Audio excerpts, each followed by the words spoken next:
PSL में कल 2 match खेले जाएंगे, लेकिन आपको पहले आगाह करते चले कल के मैच नहीं हो पाएंगे।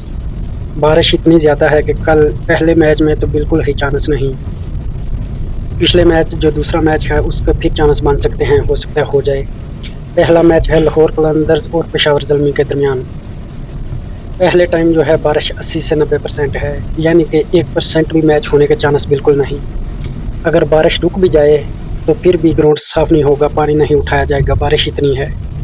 और दूसरा मैच है इस्लामाबाद यूनाइटेड और क्वेटा ग्लैडिएटर के दरमियान। ये मैच भी होने के बिल्कुल चांस नहीं। अगर पहला मैच नहीं होता पानी होगा, ये कैसे हो सकता है। इस टाइम भी 20, 30 और 50% के करीब बारिश है। कल रात 12 बजे तक बारिश है, लेकिन 1% भी नहीं लग रहा कि कल दोनों मैच हो पाएँ।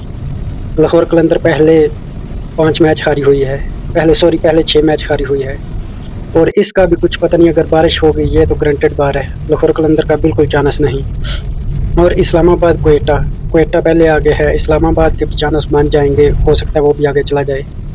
और आप बताएं इस वक्त पाकिस्तान में कहाँ कहाँ पर बारिश हो रही है, हमें कमेंट कर कर ज़रूर बताएं। अगर मैच होना होगा 12 टू की तो हम आपको आगाह कर देंगे। क्रिकेट की हर न्यूज़ देखने के लिए पेज को लाइक, फॉलो और दोस्तों तक शेयर ज़रूर करें। शुक्रिया।